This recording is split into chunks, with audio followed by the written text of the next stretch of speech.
Merhaba, ben Ekin. Zilan'la birlikte kurduğumuz İngiltere'de 2 Ekim kanalına hoş geldiniz. Birazdan Andrei ile geçen hafta yaptığım röportajı seyredeceksiniz. Andrei benim daha önceki çalıştığım hastaneden SHO arkadaşlarımdan bir tanesi. Ve kendisi İngiltere'de doktorluk yapıyor, aynı zamanda araştırma yapıyor. Daha önce bize pek çok soru gelmişti. İngiltere'deki PhD ve araştırma imkanları nelerdir, burs imkanları nelerdir, hem doktorluk yapıp hem de aynı anda araştırma yapmak mümkün müdür tarzında. Bence Andrei'nin hikayesi bu soruların hepsine bir yanıt niteliğinde olacak, aynı zamanda ilham verici olacak diye de düşünüyorum. Kendisinden çok kısaca bahsedecek olursam, Tayvan'da tıp fakültesinde okudu. Intern'ünü F1 ve F2'sini Tayvan'da yaptı. İngiltere'de PhD yaptı. Arkasından da kendi şirketini kurdu. Bu kendi kurduğu şirkette de PhD konusuyla alakalı daha büyük projeler yapıyor. Ben şimdi daha fazla lafı uzatmayacağım. Videomuzu hem İngilizce hem de Türkçe altyazıyla seyredebilirsiniz.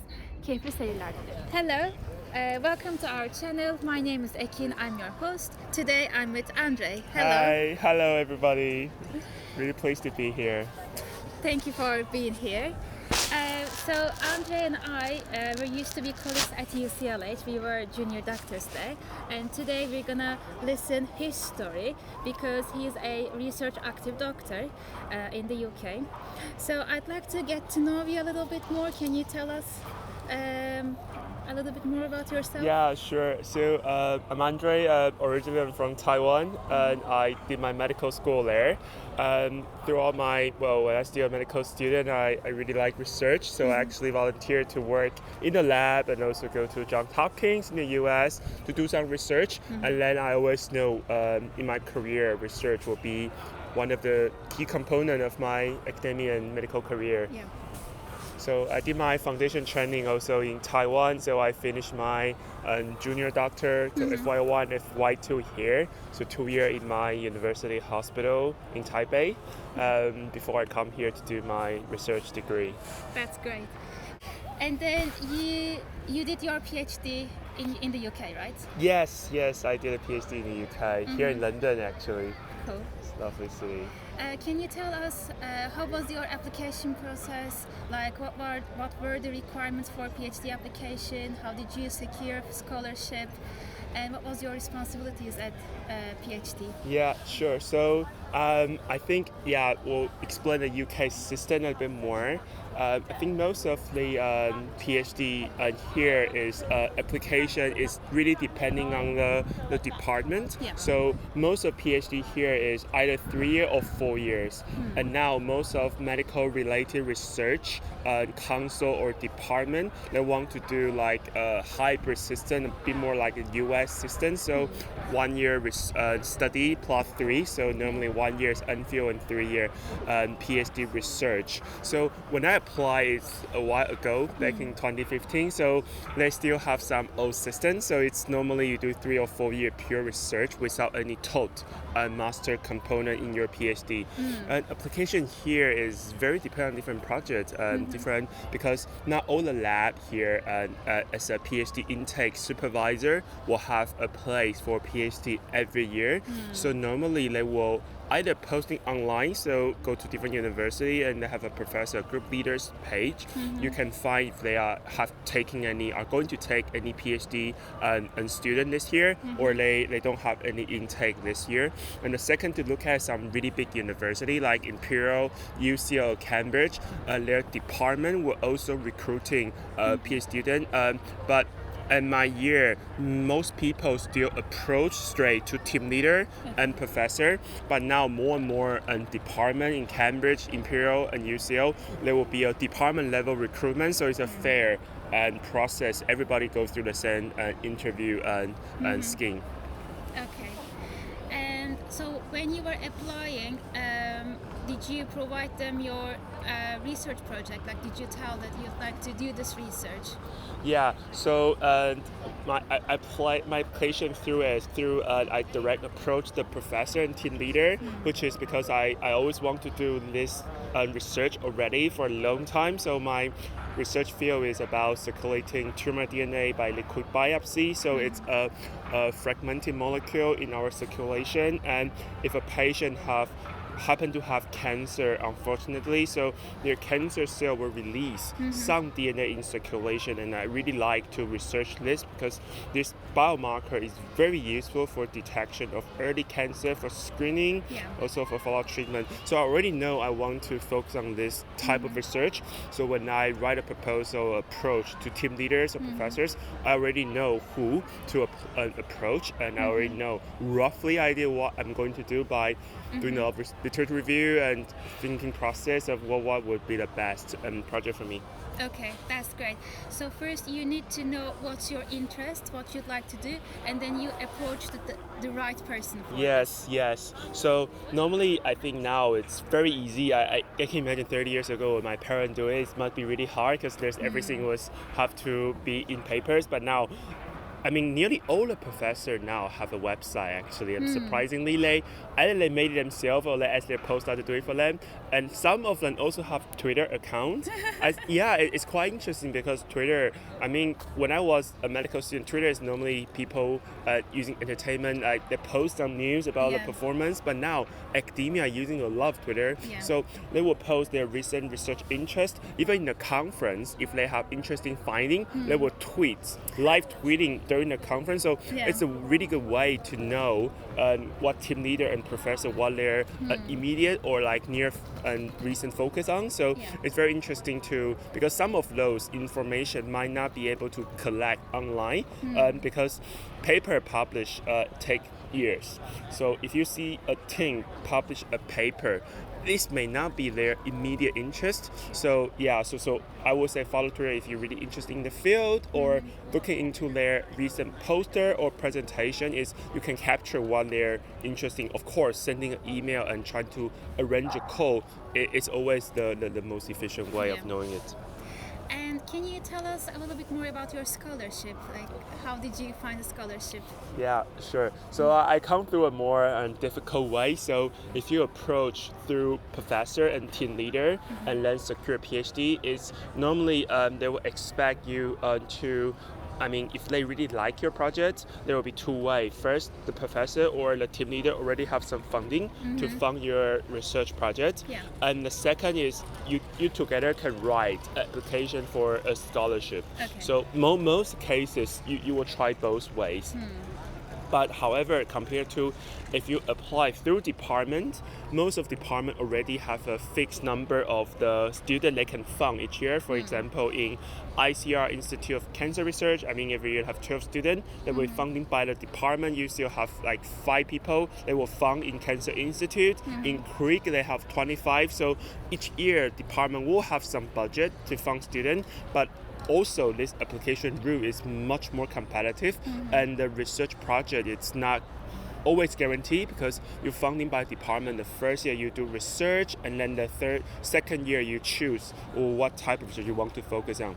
So my way was the prior I just described. So I wrote an application, and the professor really liked it, and together we approached the. I found few funding body who have the way. Do you want to post it? No, it's fine. Sure. So no, we just have some background noise. We had a very nice place, the Cold Drop Yards, north of St. Pancras and King's Cross. The sunshine today. Yeah, it's very nice weather, especially end of February. So I remember when I approached my my supervisor back in 2015. I already know there's few governments. So I'm from Taiwan, so there are few government-funded scholarship, about like 9 to 10 people they will fund per year in biomedical science. So I know this scholarship funding is to my supervisor, so he's happy. So he helped me sort of prepare the application, and through the interview I got the funding. And when I come to UK, so I bring my money. So essentially, so it's a I would say win-win strategy because you bring your own funding, and for him, he can fund your research. So he fund my research equipment, like consumables, and I fund my own scholarship. So my own salary or living expenses here, like stipend. And then the second year, I get more, I know the people here, I get more used to the system. And I found some charity, like here, the biggest cancer research charity is Cancer Research UK, CR UK in short. They have the, budget to support PhD students. So my second year, I applied for that, and I get funded. So my third year and fourth year were funded by the UK charity money. Lovely. And then after that, you worked as junior doctor at UCLH. Can you tell us a little bit more about it? Yeah, so I was really lucky actually. So I finished my PhD at UCL, and UCH is just next door, so it will be super convenient, like to work in such a great hospital, and it's very brand new, and the computational system is so good that we can check the patient progress like on our way to the hospital, because it will be online and you have an app to check. The app system there is really good, and the people are very nice. So I really enjoy it, and then I know I want to do oncology as a clinician and specialist as well. So at that time we were working in the medical oncology or clinical oncology department, so mainly taking care of inpatient and patient who be admitted as a most of you are advanced cancer patient. The experience is really good. I get to know a lot more people in my sort of like in our age, and then we can always learn from each other. And we know some very nice senior doctors like registrar. So here they call senior doctor like senior resident doctor registrar. So we know some specialty registrar, and they're very nice. So share like experiences, and they must gone through this application and being a junior doctor. So they tell us a lot trick of how to survive in this environment. I really enjoy that. And you did your postgraduate while you were working as a junior doctor there. Was it also about circulating cancer DNA? Yes. So I do. So I still continue working on my research after I finish my degree. So even when I'm working in the clinic, and it's actually not super busy at the time because of COVID. And however, I still manage to do some research. So continue working on my research project, circulating cancer tumor DNA research in prostate cancer. Yeah. And then his passion in circulating cancer DNA didn't stop here. He founded a company about it. Can you tell us more about it? Yeah, sure. So when I was doing my junior doctor job, I have to say in reality, a lot of PhD project, it's a training process. It's not meant for you to stick to it for your life. It's more like a 3-4 year student project, and you have a paper or poster, and you learn something during that process. But I think I already know I really want to do this research, and then I really want to bring my research to the bedside to help more people, not just having a poster somewhere in a conference and have a paper. So I do have a few paper, but I think I want to bring this closer to our patient. So I wrote a grant and through the UK Research Institute. It's under Innovate UK, is a UK like funding agency, and then I really lucky I get a non-dilution seed funding to take my research to the next level. So I start working on my business at end of 2020 until now. That's wonderful. So lastly, I know that you're very passionate about giving the best quality of care for the patients. You love communicating with patients, you love medicine. At the same time, you'd like to pursue a career in research at the same time. How does it feel to be being on the both sides for you?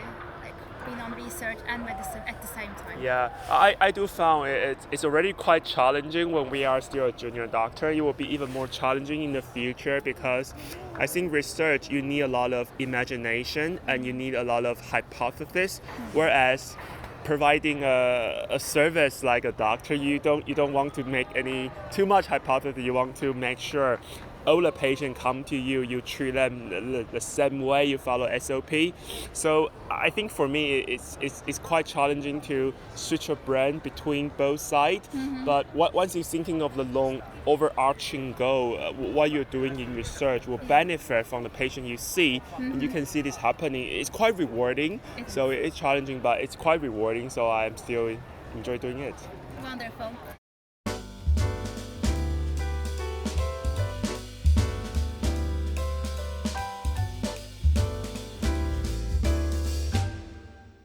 Yeah, sure. And Andrei, what do you advise for international medical graduates who want to work as a doctor in the UK and who want to do research in the UK? Yeah, so I think for my advice, because we all go through the very similar process being an international graduate and find a job here. I think the key is to how do you stand out from other UK graduates, and it's to me, I want to be an internal medical specialty, and then being an internal medical. Yeah, we just have some people interrupting our channel, but I think it's good. So I think being an international medical graduate, first is to make sure you can stand out from other peers. So here, most of internal medical specialty, when you are junior, everybody doing very similar thing. You're following a protocol. So in my opinion, it's very hard for you to show you are much better than UK graduates. Yeah. However, if you have some research component, if you do something really cool, it will make you stand out above the others from in your application point of view. So doing some research component is always helpful. And the second is depending on what you really want in your career. Yeah. And in terms of just pure service job, you probably don't have to do any research when you finish your training. But throughout the training, if you want to compete for a better job or better like research opportunity or better training opportunity, research is always a very important part. So I think being international, coming here to start a career, if you have some research component and because of research, you have some connection to consultant or professor in the teaching hospital will help in your application because it's still run by human, right? People know people, so people talk to people as well. Yeah. So it's always advisable to have some research component. It will put you one step ahead of everyone. About your competitors. Yeah. That's a very nice, good advice. Do you want to talk more about your company? Yeah, sure. So also about research is here you can find all sort of research like people interested in, and then people like interesting ideas or research is I just probably briefly mentioned before. Research requires a lot of imagination, thinking outside the box. So my choose the field 7-8 years ago is quite novel still, circulating tumor DNA. So my company now we focusing a lot on the prostate cancer screening and triage and test. So everybody knows prostate have a PSA, prostate specific antigen to screen prostate, but in the UK and EU in Europe, they don't really do PSA. The reason for that is PSA is very inaccurate in high risk cancer. So a lot of low grade cancer, your PSA will be really high. So if you're using this to refer a patient, I mean, every 10 biopsy, only 1 or 2 will have aggressive prostate cancer need to be treated. So in order to reduce this, we need to improve the screening specificity. So that's why we are focusing on liquid biopsy using circulating tumor DNA, so the cancer-specific fragmented DNA. And this test, in combination with PSA, can improve the specificity without too much compromise in terms of sensitivity. That's what we are focusing on, and it's been, we hope to have some good news for you guys and some really good results for the end of this year. That's so interesting. I wish you all the best in this project. Thank you. Thank you so much for joining our channel. If you like this video, please press on the like button. Please follow. Please follow here. our channel. I'll see you the next time. Bye.